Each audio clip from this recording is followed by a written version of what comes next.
Mengucap syukur adalah sebuah hal yang harus dilatih dari hari ke hari. Karena kita adalah manusia yang sudah jatuh ke dalam dosa, kita akan selalu komplain, kita akan selalu mengeluh dari waktu ke waktu. Kita mengeluh bahwa tidur malam kita nggak enak tadi malam. Kita mengeluh bahwa tadi malam kita bangun 3 kali mungkin, ya kan? Kita mengeluh bahwa tadi pagi kita mungkin makannya nggak enak, saudara, perut kita sakit mungkin. Kita mengeluh bahwa ketika tadi pergi ke sini mungkin agak mendung, mungkin kita mungkin sedikit kehujanan, kita agak sedikit basah. Kita mengeluh bahwa kita merasa agak nggak enak badan hari ini. Kita mengeluh bahwa AC di ruangan ini mungkin agak sedikit panas atau sedikit dingin mungkin. Ya kan, kita mengeluh bahwa kenapa kursiku goyang hari ini, ya kan, kenapa tidak dibetulin. Kita mengeluh, saudara, bahwa apa yang kita naikin tadi hari ini ke gereja. Ya, kita mengeluh bahwa kita jalan kaki ketika kita lihat teman kita mungkin naik motor atau naik mobil. Kita selalu mengeluh bahwa ketika transferan dari papa mama kita kurang, sedangkan teman kita transferan papa mamanya berlimpah-limpah. Kita mengeluh bahwa kita nggak bisa ke sana kemari seperti teman kita. Kita mengeluh, saudara, bahwa kita nggak bisa pindah kos yang lebih enak, lebih yang ada AC-nya mungkin karena kos kita tanpa AC. Kita mengeluh, ya kan? Kita selalu mengeluh dalam banyak hal. Kita mengeluh apa yang kita makan, kita mengeluh apa yang kita buat, kita mengeluh, saudara. Pekerjaan kita nggak enak, ya. Sementara di luar orang banyak yang mati-matian cari kerja nggak dapat. Kita mengeluh bahwa teman-teman kita nggak enak. Di luar sana banyak orang yang nggak punya teman sama sekali. Kita mengeluh bahwa orang tua kita mungkin buat kita tidak terlalu baik, kok nggak seperti papa mamanya temanku yang bisa kasih semuanya. Saudara, kita mengeluh akan banyak hal. Kita mengeluh akan hari ini, kita mungkin mengeluh akan apa yang telah terjadi, kita mengeluh akan masa depan kita yang belum kita alami, belum kita lihat. Kita mengeluh dalam banyak hal. Kita protes dalam banyak hal, saudara. Itulah manusia. Kita selalu mengeluh. Kita selalu mengeluh. Dulu buat kita sebelum menikah, istri atau suami kita adalah orang yang menurut kita paling cantik dan paling ganteng. Ya kan? Karena make up, saudara, ya kan? Tapi setelah menikah ketika enggak pernah make up lagi, kenyataan mungkin buat kita, ya, kita mengeluh. Kenapa? Karena yang dulu mungkin paling cantik ternyata kok begini. Karena buat kita dulu yang paling ganteng, yang paling sempurna, tapi sekarang kok begini. Kita mengeluh dalam banyak hal. Kita mengeluh, saudara, ya kan? Kita mengeluh dalam banyak hal. Saudara, memang mengucap syukur itu harus kita latih, harus kita biasakan, harus kita terus ulang-ulang supaya jadi karakter dalam hidup kita. Karena memang kita ini manusia paling suka mengeluh. Nah, Alkitab mengatakan kepada kita, Alkitab mengajarkan kepada kita di dalam semua perjanjian baru, kalau Anda baca di sana, ada banyak sekali perintah atau ajakan untuk apa? Mengucap syukur, mengucap syukur, mengucap syukur. Rasul Paulus di dalam surat-surat yang dia tulis, ya, selalu pasal pertama, selalu judulnya adalah ucapan syukur. Salam lalu ucapan syukur, betul? Ya, selalu seperti itu, ucapan syukur, ucapan syukur, ucapan syukur, bersyukur. Mengapa? Bayangkan, saudara, dia mengajak semuanya bersyukur, mengajak semua yang membaca surat-suratnya, sampai kita hari ini yang telah terpisah 2000 tahun lebih ini, untuk mengucap syukur. Padahal waktu itu dia tulis ayat itu, dia tulis ucapan-ucapan syukur itu dalam kondisi yang tidak baik. Dia ada dalam penjara yang sangat dingin, sangat lembab, ya, penjara yang tidak berperi kemanusiaan, saudara. Dan dia dalam kondisi yang tidak enak, kondisi yang sangat sakit. Ya, kondisi yang betul-betul tidak bisa dibayangkan oleh pikiran kita hari ini. Dan dia dalam kondisi seperti itu dia menulis suratnya dan mengajak kita untuk bersyukur. Kenapa? Karena itu keluar dari pengalaman pribadinya, dari kondisi yang dia alami. Bagaimana mungkin orang dalam kondisi seperti itu mengajak orang lain untuk bersyukur, mengucapkan syukur, bersyukur dalam segala keadaan, bersyukur dalam apa yang sedang terjadi dalam kehidupan, bersyukur dengan semua apa yang melekat di dalam kehidupanmu. Saudara, mengucap syukur itu penuh dengan kuasa. Amin. Ada kuasa di dalam ucapan syukur. Itu adalah jenis ucapan syukur yang berbeda dari ucapan syukur yang orang-orang bisa lakukan di dunia ini. Kita mungkin mengucap syukur karena kita baru saja diberkati Tuhan. Kita mengucap syukur karena daging kita enak, saudara. Kita mengucap syukur seseorang baru datang ke rumah kita tadi pagi dan kasih kita shoba, jasho dan semuanya, saudara. Ya, sudah lama gak makan babi. Hari itu kita akan makan babi 0,5 kilo, kita habisin sendiri, saudara. Ya, semoga tidak ada yang seperti itu, saudara, ya.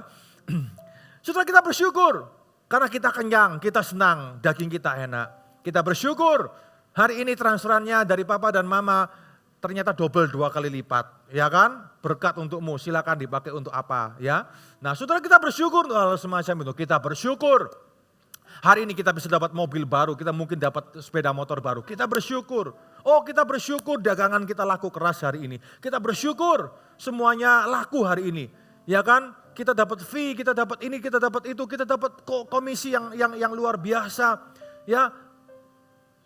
Karena kita mungkin agent dan kita jual dan kita saudara, kita bersyukur dalam segala kondisi yang enak seperti itu.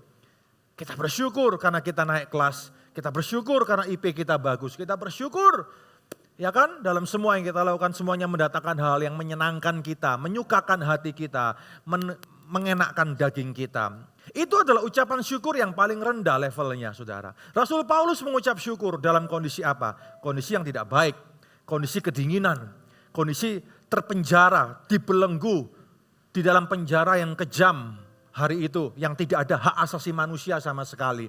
Dalam kondisi semacam itu dia mengatakan bersyukur. Mari mengucap syukur, bersyukur kepada Allah. Mengapa? Apa rahasia ucapan syukur yang seperti itu? Apa rahasia ucapan syukur Rasul Paulus? Apa rahasia ucapan syukur yang tidak lagi dibatasi oleh kesenangan daging? Kesenangan lahiria manusia yang kita bisa lakukan, saudara. Mari kita belajar itu pada kesempatan pagi hari ini. Supaya kita apa? Supaya kita menjadi umat yang belajar untuk mengucap syukur. Biarkan itu menjadi karakter di dalam kehidupan kita. Amin, Bapak Ibu. Ya, belajar mengucap syukur itu penting sekali, saudara. Mari kita ucap syukur. Sebelum ucapan syukur itu bukan berarti lalu kita menyerah dengan takdir. Ya sudahlah, biarkan begini, ya mengalir saja. Que sera-sera katanya, ya whatever will be, will be. Tunggu dulu. Memang kita harus berusaha, memang kita harus lakukan sesuatu. Tapi sebelum itu, mari kita dasarkan itu kepada ucapan syukur kita. Amin. Segala usaha yang kita lakukan itu karena engkau bersyukur. Bukan karena dasar kekhawatiran, bukan karena dasar ketakutan yang berlebihan. Tapi karena dasarnya adalah ucapan syukur. Itu penting. Itu penting. Tapi setelah engkau berusaha, setelah engkau melakukan segala sesuatu, tapi kemudian mentok. Sudah mentok, tidak ada jalan lagi. Seolah-olah sudah mentok, tidak ada jalan lagi. Barulah engkau boleh berkata, whatever will be God's will be done. Kehendak Tuhan yang boleh terjadi di dalam kehidupanku. Amin, Bapak Ibu. Ya, saudara, mari kita mengucap syukur dalam banyak sekali keadaan. Ya, mengucap syukur dengan apa yang hari ini kita miliki, mengucap syukur dengan apa yang hari ini tidak kita miliki. Mengucap syukur akan apa yang mungkin belum kita miliki. Ucapkan syukur, saudara, dari apa yang melekat kepadamu hari ini. Karena hidup tidak sempurna dan tidak ada kesempurnaan di dalam hidup ini. Itulah kenyataan hidup manusia. Betul? Itulah kenyataan hidup manusia. Tidak ada yang sempurna. Jalani, nikmati di dalam ucapan syukurmu kepada Tuhan. 2 Timotius pasal yang pertama. Mari kita lihat sama-sama ayat Alkitab. 2 Timotius pasal pertama ayat yang ketiga. Rasul Paulus menulis kepada anak rohaninya yaitu Timotius. Dengan berkata ucapan syukur. Ya, dan nasihat untuk bertekun. Ya, nasihat untuk bertekun. Ayat 3, aku mengucap syukur kepada Allah. Aku mengucap syukur kepada Allah yang kulayani dengan hati nurani yang murni seperti yang dilakukan nenek moyangku. Orang akan bisa bertahan melayani Tuhan sampai detik akhir kalau dia melayani dengan hati nurani yang murni. Katakan amin, saudara. Oke? Orang akan bisa bertahan sampai detik akhir melayani Tuhan. Setiap kita semuanya, kita akan bisa bertahan sampai detik yang terakhir kalau kita melayani Tuhan dengan hati nurani yang murni. Tidak ada udang di balik batu, di balik keropok dan di balik rempeyek. Tidak ada maksud atau agenda-agenda apapun ketika kita mengiring Kristus.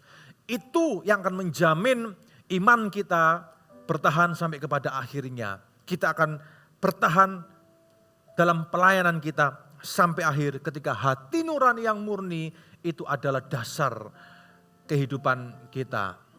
Amin, saudara. Ya, itu Itu penting sekali. Karena itulah yang diterapkan oleh Rasul Paulus. Dan dia ajarkan itu kepada Timotius, anak rohaninya. Dia ajarkan itu.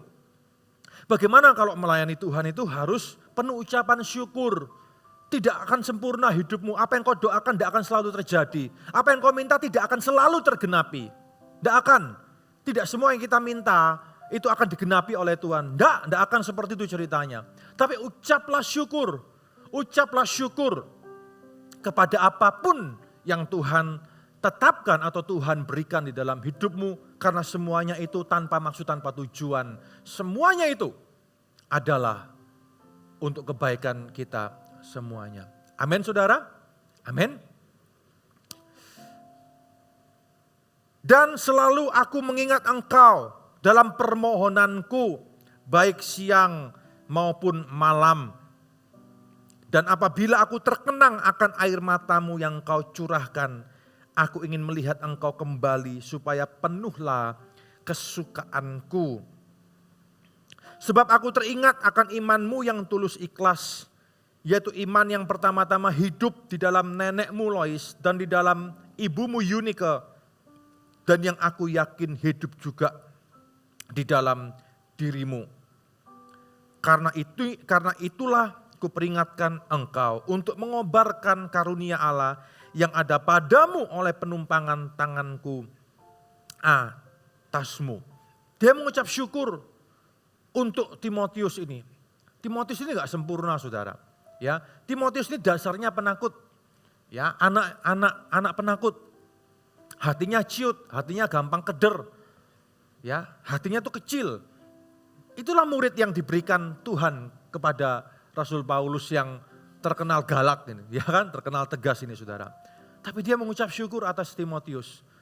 Dia mengucap syukur karena dia bisa melihat tangan Allah yang bekerja di dalam kehidupan Timotius. Dan pesan kepada Timotius, pesan ucapan syukur atas pekerjaan Allah dalam diri Timotius ini juga ini berlaku untuk setiap kita semuanya. Tidak ada yang sempurna.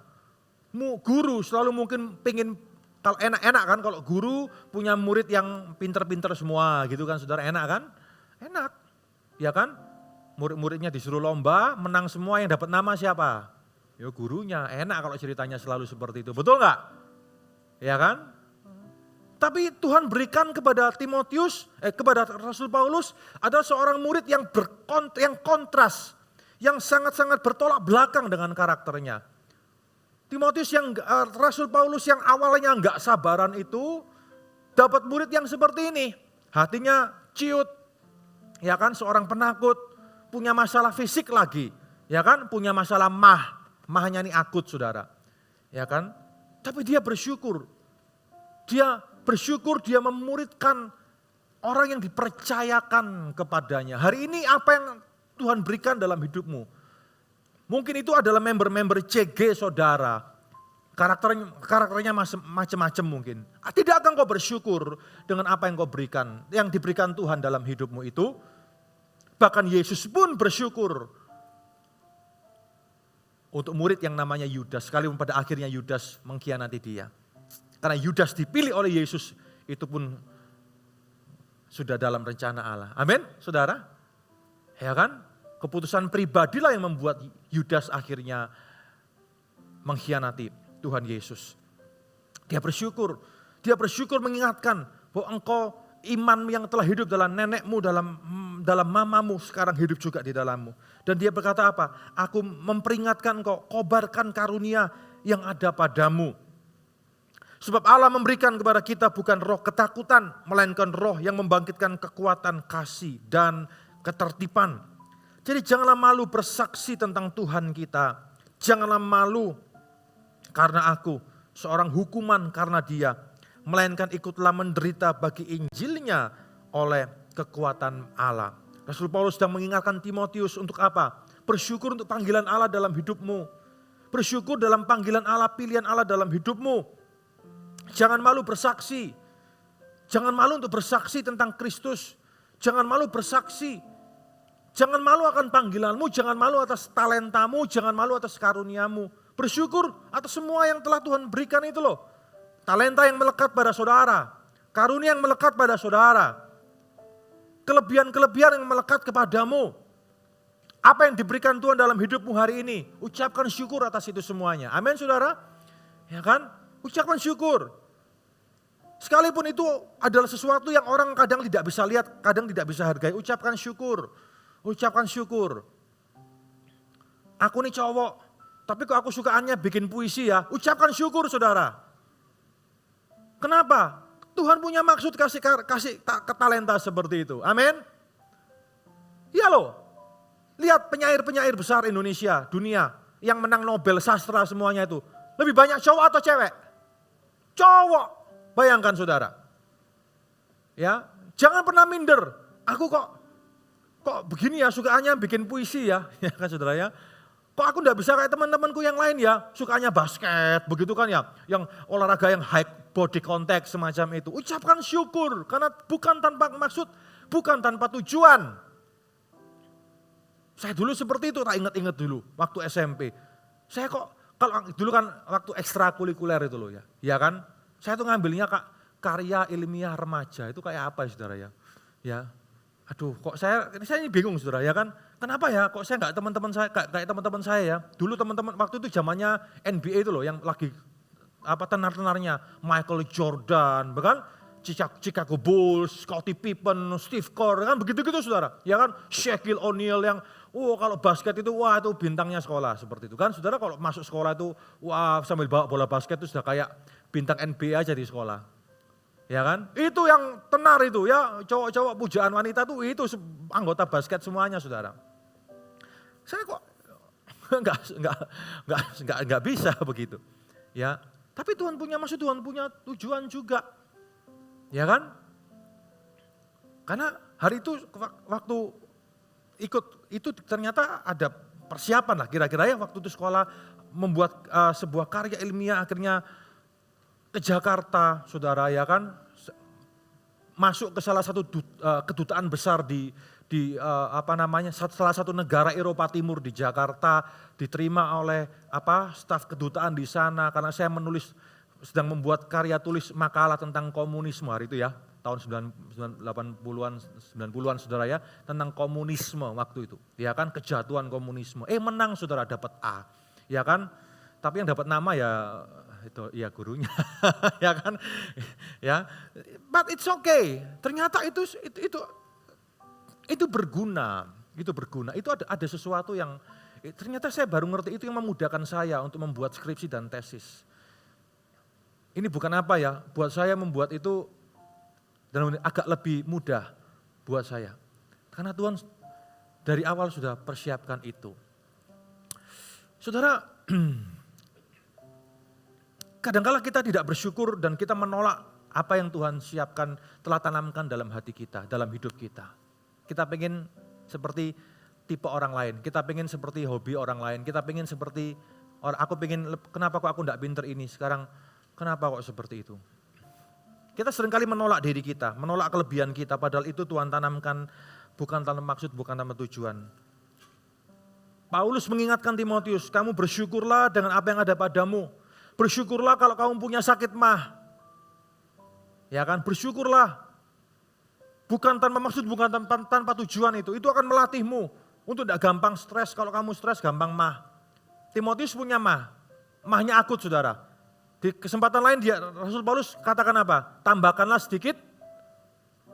sedikit anggur karena masalah pencernaanmu. Anggurnya itu bukan anggur alkohol, ada anggur yang non alkohol maksudnya ya. Jangan salah loh saudara ya.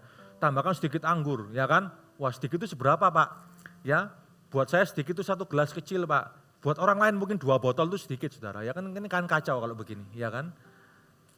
Itu bisa jadi alasan untuk mabuk-mabukan lagi ya. Bukan itu maksudnya. Itu anggur yang non alkohol, berguna untuk masalah pencernaan lambung. Ya kan, sedikit, tambahkan sedikit. Nah saudara, bersyukurlah Timotius, Allah memberikan kepadamu sebuah panggilan. Dialah, ayat 9, dialah yang menyelamatkan kita, memanggil kita dengan panggilan kudus. Bukan berdasarkan perbuatan kita, melainkan berdasarkan maksud dan kasih karunia-Nya sendiri.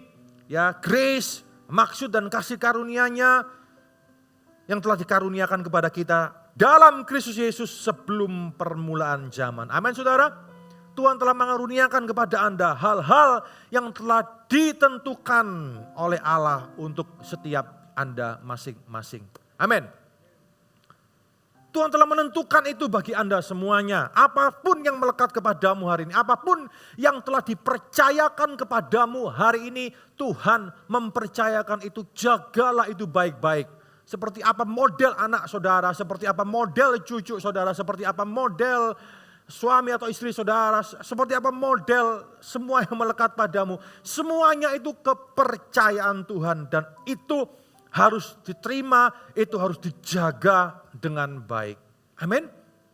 Menjaga marwah, kalau saya boleh pakai kata ini, menjaga marwah panggilan kita. Menjaga marwah apa yang Tuhan percayakan dalam hidup kita. Kenapa Yusuf itu bisa lari dari istri Potifar? Karena Yusuf bukan cuma menghargai dan menghormati Tuhan, tapi Yusuf menjaga dan menghormati marwah panggilannya. Yusuf menghormati tuannya Potifar, bahkan sebetulnya Yusuf menghormati istri Potifar itu saudara. Sekalipun endingnya adalah dia harus difitnah dan dimasukkan ke dalam penjara.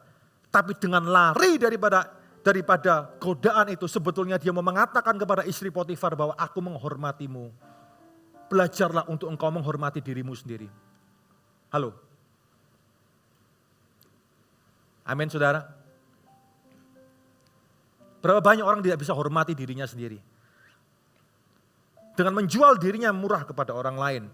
Lewat gambar, lewat apapun juga. Karena sebetulnya tidak bisa terima diri sendiri.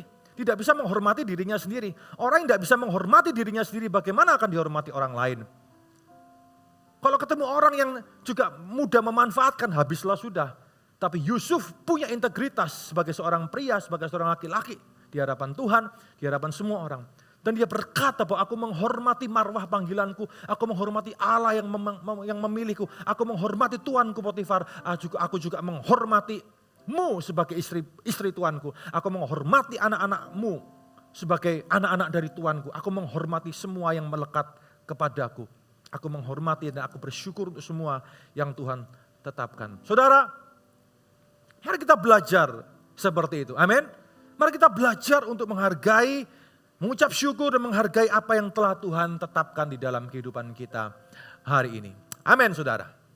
Ya, mari kita belajar menghargai itu. Mari kita belajar mengucap syukur bahwa Tuhan telah berikan kita apa yang hari ini ada pada kita. Ayat 10, dan yang sekarang dinyatakan oleh kedatangan Juru Selamat kita Yesus Kristus, yang oleh Injil telah mematahkan kuasa maut dan mendatangkan hidup yang tidak dapat binasa. Mengucap syukur untuk Injil yang telah menyelamatkan kita. Mengucap syukur untuk keselamatan yang telah Tuhan berikan kepada kita. Amin saudara. Sekarang tanggal berapa? Tanggal 11 yang lalu. Tanggal 11 yang lalu dunia resmi ya diumumkan oleh WHO saudara, PBB ya, resmi telah mencapai jumlah penduduk dunia sekarang bukan lagi 7 miliar tapi 8 miliar. Resmi mencapai rekor 8 miliar saudara. Dan dari 8 miliar orang itu berapa banyak mereka yang menerima kasih karunia Injil yang menyelamatkan? Not so many. Hari ini kalau kita sudah menerima Injil yang menyelamatkan, ucapkan syukur karena kita telah diselamatkan. Amin saudara, ucapkan syukur bahwa kita telah dibukakan keselamatan itu di dalam Kristus, sementara banyak orang yang lain tidak menerimanya atau masih bergumul untuk menerimanya. Seorang teman saya barusan cerita, dia punya ada sebuah sekumpulan yang anak Tuhan yang ada sebuah organisasi yang sedang penginjilan yang bekerja di kota Dubai di Uni Emirat Arab saudara. Mereka menginjil di sana ya. Dubai kan sekuler ya saudara ya, sekalipun di negara muslim ya. Dan Tuhan banyak lakukan hal yang ajaib saudara. Salah satunya adalah ya, kalau kita dengar di Indonesia seringkali orang berdoa dan kemudian lihat terang begitu kan ya. Dalam gelap lihat terang ya kan saudara, jam 2 jam 3 pagi waktu sembahyang dan lihat terang tiba-tiba muncul sosok yang berjubah putih. Kita seringkali mendengar cerita-cerita di Indonesia ya. Kalau di sana ceritanya agak sedikit beda. Tokohnya tetap sama Tuhan Yesus tapi muncul dengan cara yang berbeda. Kalau di sini orang sukanya mistik, sukanya gelap-gelap, maka Tuhan muncul di dalam gelap itu dengan terang yang ajaib, betul? Kalau di sana ceritanya beda, saudara. Ada sebuah kesaksian barusan, ya kan, ketika seorang syekh berdoa, ya saudara, tahajud jam 2 pagi, ya Yesus muncul dari padang pasir, dari gurun pasir, saudara. Ya kan, di sana kan gurun pasir semuanya, itu kan ini kan konteks namanya, kontekstualisasi. Yesus muncul dari padang pasir, dari pasir, kayak film-film Mumi itu loh, saudara. Ya kan, pernah lihat film Mumi kan? Ya, dari adegan begitu. Ya, tiba-tiba waktu dia berdoa, dia lihat dia di tengah-tengah padang pasir, tiba-tiba Yesus muncul dari padang pasir, dari bawahnya pasir itu, saudara. Ya kan? Dan beberapa orang mulai banyak yang mengenal Kristus di sana. Mari kita bersyukur karena kita telah memiliki Injil. Mari kita bersyukur karena kita telah diselamatkan. Hari ini kita boleh melayani Tuhan. Bersyukur buat pelayanan yang telah ada di dalam kehidupan kita. Oh, mari kita biasakan bersyukur untuk banyak hal. Biasakan untuk bersyukur. Biasakan untuk bersyukur. Ucapkan syukur, saudara. Ya, sekalipun mungkin pelayanan mungkin abang harus lebih pagi, mungkin capek ngantuk semuanya. Ya, semua orang juga ngalami yang seperti itu, bersyukur, saudara. Amin. Ucapkan syukur. Ucapkan syukur, aku masih boleh melayani Tuhan, aku masih bisa melayani Tuhan. Kalau capek ya tidur. Saudara. Tidur kan seger lagi nanti ya, saudara ya. Gitu aja beres. Ya, kalau disertai dengan ngomel ya nanti tambah tidurnya enggak enak, saudara. Oke? Ya kan? Buat simple saja ya. Nah, ayat 13, peganglah segala sesuatu. Ayat 12. Itulah sebabnya aku menderita semuanya ini, tetapi aku tidak malu.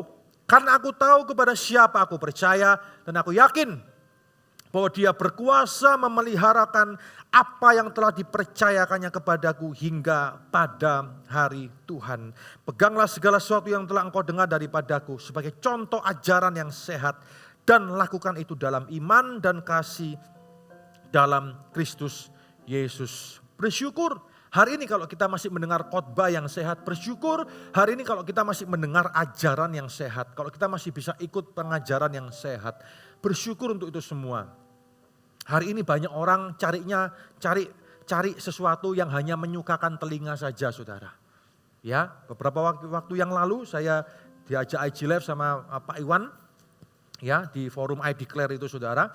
Judulnya adalah pendeta berjubah versus Pastor Graham influencer, saudara. Ya kan, apa dan bagaimana. Ya saya ngomong terus terang di dalam kasih di sana. Semuanya perlu berbenah. Kalau jadi influencer, jadi Pastor Graham itu jangan cuma ngomong-ngomong yang ngalor ngidul yang nggak ada dasarnya.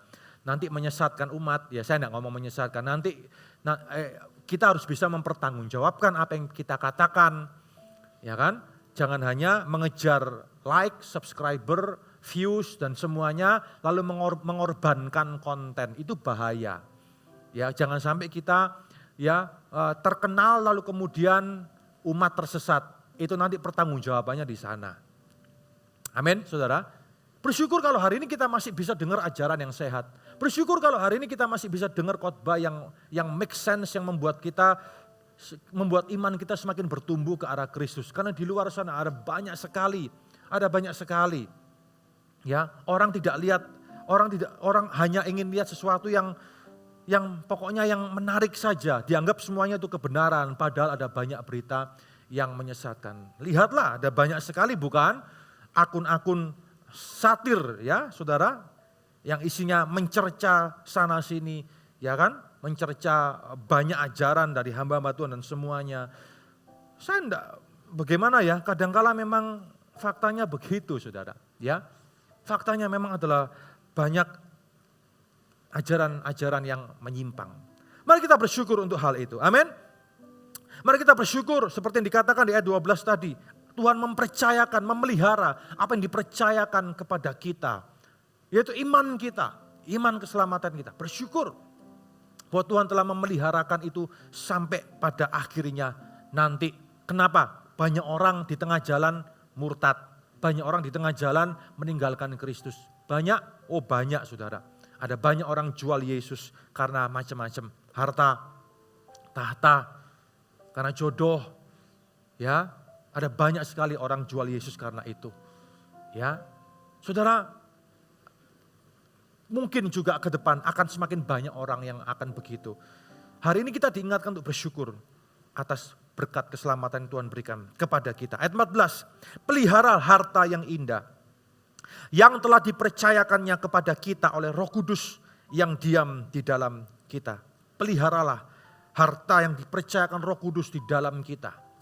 Ya, ayat 15, engkau tahu bahwa semua mereka yang ada di daerah Asia Kecil atau Turki berpaling daripadaku, termasuk Figelus dan Hermogenes. Ada orang yang telah berpaling. Ya, ternyata ada orang yang tidak bisa memelihara harta itu, berpaling. Maksudnya apa? Tidak lagi ikut Yesus, berpaling karena kesusahan, berpaling karena kesulitan, berpaling karena resesi ekonomi, berpaling karena kesusahan hidup, berpaling dari Tuhan dan mengambil jalan pintas karena ada tawaran yang menggiurkan, berpaling dari iman pada akhirnya merugikan banyak orang. Ya, saudara ya, yang menyedihkan adalah orang-orang yang melakukan hal itu, orang-orang yang merugikan banyak orang dengan kasus-kasus yang terjadi di Indonesia ini. Yang menyedihkan adalah rata-rata namanya adalah nama Kristen kadang, saudara, tidak semuanya, tapi rata-rata ya namanya adalah nama Kristen, statusnya mungkin Kristen secara KTP. Menyedihkan sekali, menyedihkan sekali. Ya, oleh karena itu mari kita sungguh-sungguh, saudara, ya. Sungguh-sungguh, semakin sungguh-sungguh hari-hari ini. Tuhan kiranya mengaruniakan rahmat-Nya kepada keluarga Onesiforus yang telah berulang-ulang menyegarkan hatiku. Ia tidak malu menjumpai aku di penjara. Mengucap syukur kalau kita punya teman yang baik. Mengucap syukur kalau kita punya keluarga rohani yang baik. Amin. Ucap syukur atas connect group saudara, anggota, member-member saudara. Ucapkan syukur sekalipun gak sempurna. Ucapkan syukur atas CGL Anda. Sekalipun CGL-mu tidak sempurna mungkin. Ucapkan syukur. Rasul Paulus bersyukur. Masih ada keluarga, satu keluarga Onesiforus ini. Yang apa? Yang pada waktu di penjara. Mereka datang ke penjara. Temuin Rasul Paulus. Yang lain mungkin lari ketakutan gak mau datang. Tapi keluarga Onesiforus ini datang, saudara. Bawa apa? Ya kan? Bawa roti. Oke? Jadi penghiburan buat Rasul Paulus. Betul saudara? Bawa makanan. Oke saudara? Saudara datang kepada teman-teman saudara yang lagi dalam kesusahan. Hiburkan, kuatkan. Belajar menghibur orang lain dalam masa-masa yang tidak baik. Belajarlah bersyukur dan menghibur orang lain. Menguatkan orang lain, mendoakan orang lain. Karena pada waktu engkau menghibur, menguatkan, mendoakan orang lain. Engkau akan dihibur, engkau akan dikuatkan. Engkau akan disegarkan. Bahkan ketika engkau sendiri membutuhkan hiburan. Ketika engkau sendiri membutuhkan kekuatan. Belajarlah untuk berbagi dengan orang lain. Amin saudara? Amin. Ya. Ya, bersyukur sekali. Kalau orang ada yang masih peduli seperti ini saudara. Ya, mari belajar. Beberapa waktu yang lalu, beberapa bulan yang lalu. Dalam sebuah pelayanan di kepolisian di Surabaya, di Polres saudara. Kami diajak untuk masuk.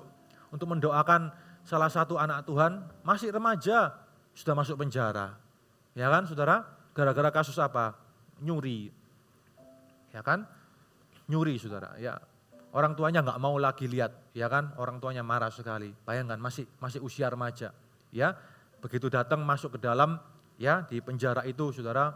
Dia keluar. Ya kan? Kami hibur, kami kuatkan, kami doakan. Ya kan? Ya dia ngaku salah. Ya kan? Salah bertobat ya kan, ya minta ampun, ya kami doakan apa semuanya, ya kasih pesan keluar penjara, ya harus baik, harus jadi baik, harus berubah hidupnya, oke? Kasih makanan sedikit apa semuanya, nangis saudara, ya kan, namanya anak usia remaja ya nangis, ya kenapa? Bilang ya bahkan keluarga sendiri tidak ada yang datang untuk menengok. Saudara, mari kita belajar untuk menguatkan sekalipun mungkin itu adalah orang yang tidak terlalu kita kenal. Belajar menguatkan, belajar menghibur, belajar untuk mendoakan satu dengan yang lainnya. Amin saudara?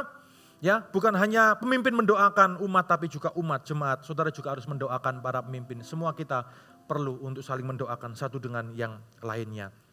Ayat 17, ketika di Roma ia berusaha mencari aku dan sudah juga menemui aku. Kiranya Tuhan menunjukkan rahmat-Nya kepadanya pada harinya. Betapa banyaknya pelayanan yang ia lakukan di Efesus. Engkau lebih mengetahuinya daripadaku. Ternyata keluarga Onesiforus ini betul-betul baik dan mempunyai hati untuk Rasul Paulus mempunyai hati untuk melayani dengan luar biasa. Mari kita belajar untuk melayani satu dengan yang lainnya. Belajar mengucap syukur. Ya, karena sesuatu itu kadangkala kita tidak anggap berharga. Kalau itu sudah hilang baru kita tahu bahwa itu sangat berharga. Betul? Hari ini mungkin ya keluarga rohani saudara anggap biasa-biasa. Tapi begitu enggak ada mereka baru kerasa hilangnya itu. Betul ya saudara ya? Baru kerasa hilangnya. Saya pernah ketemu dengan sepasang suami istri yang sering kali bertengkar, sudah padahal ya usia sudah cukup senior. Ya, kemudian ketika sang suami dipanggil oleh Tuhan, barulah sang istri ya ini nangis-nangis saudara, ya kan? Mengenang masa lalu yang sudah nggak bisa diulang lagi. Di sana baru sadar. Di sana baru sadar bahwa apa? Bahwa ternyata yang paling berharga dia adalah ya sparring partnernya ini. Ya kan? Sparring partnernya ini saudara. Kadangkala kita nggak bisa melihat permata yang telah ada pada kita. Kita anggap permata ini adalah batu yang tidak ada gunanya. Kita cari permata-permata yang lain. Tapi ketika kita sudah dapatkan permata yang lain ini saudara, kita sadar bahwa ternyata ini cuma batu, onggoan batu yang tidak berguna. Yang permata itu justru apa yang telah melekat kepada kita hari ini. Mari kita mengucap syukur dengan apa yang ada pada kita hari ini. Mengucap syukur. Ucapkan syukur atas orang tuamu, ucapkan syukur atas keluargamu, ucapkan syukur atas semua yang ada padamu hari ini. Karena kalau ini tidak memuaskanmu, tidak membuatmu penuh, engkau bisa punya permata-permata yang lain di luar sana, itu pun semua pencapaian itu tidak akan membuat saudara penuh, tidak akan pernah membuat saudara puas, tidak akan membuat saudara merasakan apa-apa. Tuhan telah sediakan itu di sekeliling kita, mari kita ucapkan syukur, mari kita jaga dengan baik, karena itu adalah pemberian Tuhan di dalam kehidupan ini. Amin saudara, hargai semua yang ada pada saudara yang ada di sekeliling saudara sebagai anugerah yang Tuhan berikan di dalam kehidupan kita. Haleluya. Anda belajar sesuatu hari ini. Mari kita belajar bersyukur di hadapan Tuhan ya. Jadilah orang yang tekun untuk mengasihi, orang-orang yang tekun untuk selalu bersyukur, selalu bersyukur, selalu bersyukur. Baik buruk, katakan aku bersyukur. Apapun itu saudara, katakan aku bersyukur. Hari ini order sepi, order rame, katakan aku bersyukur. Ya, apapun itu saudara, penjualan rame, penjualan sepi, katakan aku bersyukur. Orang bayar hutang, orang mungkin masih belum bayar saudara, masih harus ada waktu lagi dia minta, katakan aku bersyukur. Amin. Ya, ucapkan syukur, ucapkan syukur, ucapkan syukur.